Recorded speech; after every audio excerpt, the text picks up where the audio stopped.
we've probably observed that the great hoax of climate change appears to be crumbling. I believe that probably by the end of this year, the Paris Accord is no more, and that the net zero goal will be exposed for being the kind of piece of global virtue signalling that it is. You'll note recently, of course, there was going to be this unprecedented cyclone up on the Gold Coast in Australia, and, well, it was a bit of weather, wasn't it?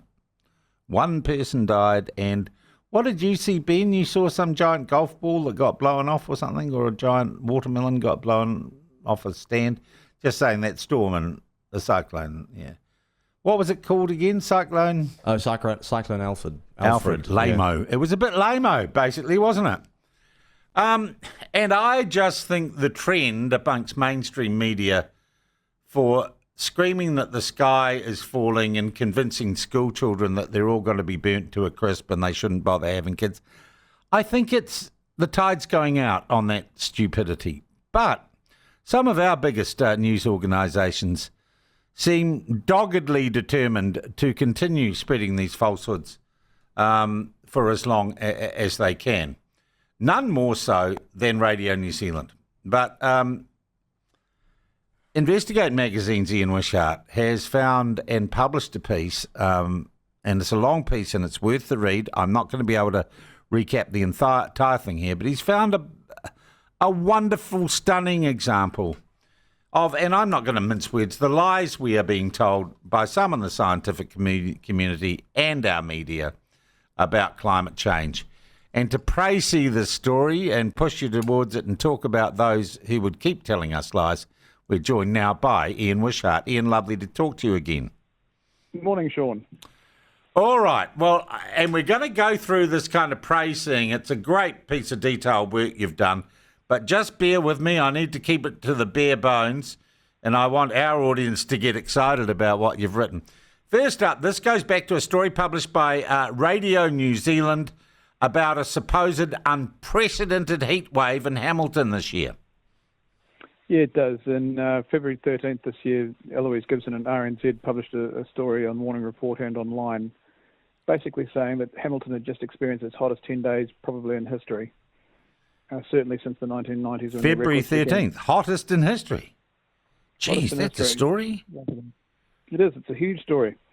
Basically, Luke Harrington from Waikato University, climate scientist and extreme weather expert, supposedly, had determined that the 10 days prior to that had been the hottest since 1993 when his records began, and he said likely to be the highest ever on record in Hamilton.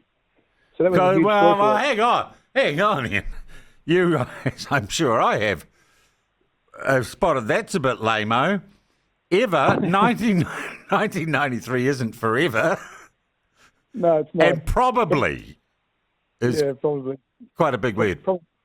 Probably does a lot of heavy lifting. Probably unprecedented, likely to be the highest on record in Hamilton since records began. So that was their premise. And, of course, that was to underline a story, basically, with a broader message of climate change is happening, temperatures are getting more extreme. Here's one that beats even the record of 1998. You should all be fearful of this, and we need to prepare for climate change. And we need to stop farming cows and change the entire world's economic system. And yeah, exactly, the whole 9 yards. Yeah.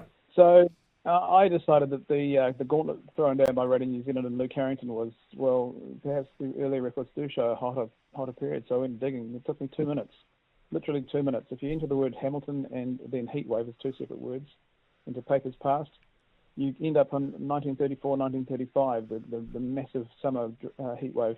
Now, to put it in perspective, Sean, the 2025 example that RNZ was getting excited about was a 10-day stretch, eventually ended after 14 days, 15 days. And what was the average temperature over that 10, 15 days of the 2025 heat event?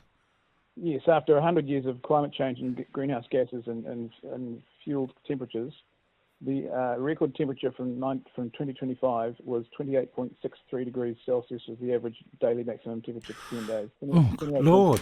Oh, good Lord. That's like spontaneous combustion territory, not. Well, Morning Report even quoted a Hamilton, a council official, saying, we're used to other things, but we're not used to heat in Hamilton. This is new for us.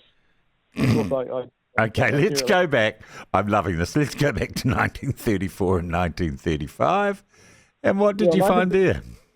1934, late 1934 was a drought, and so the area dried out. And then the cracking heat summer of 1934-35 happened.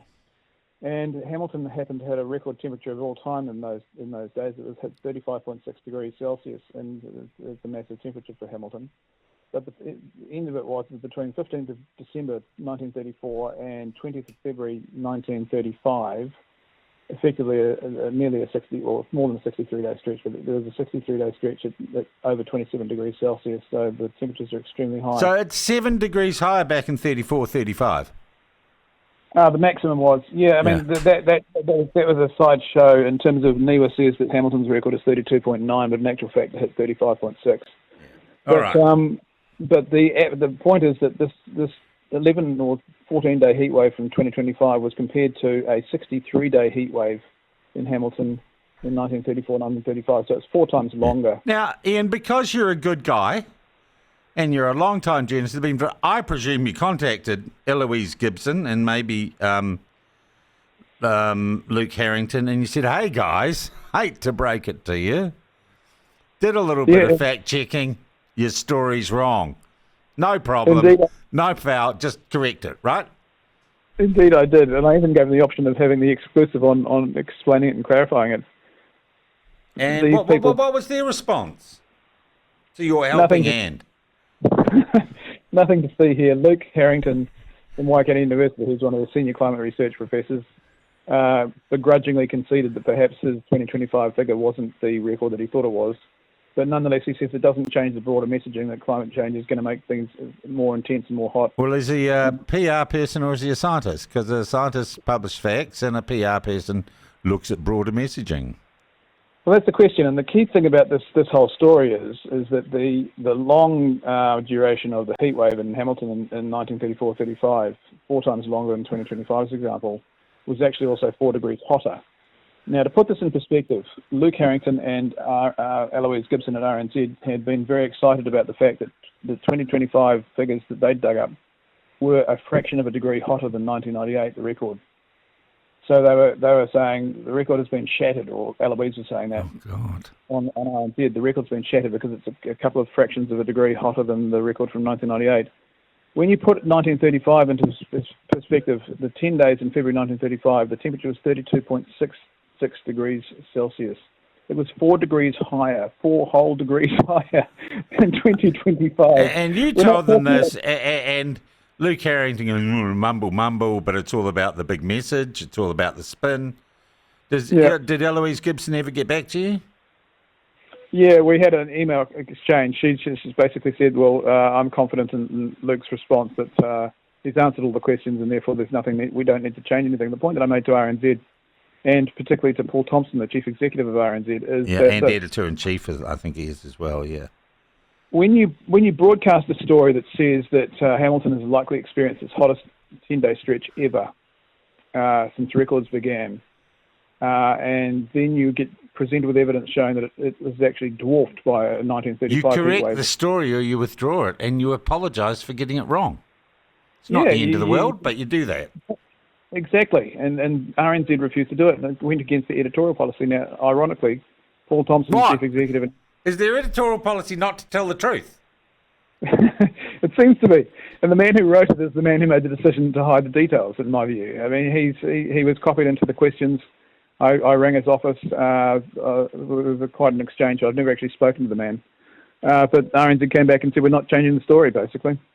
And that is where we sit right now. There is still up on their website a story that is demonstrably false and untrue and misleading.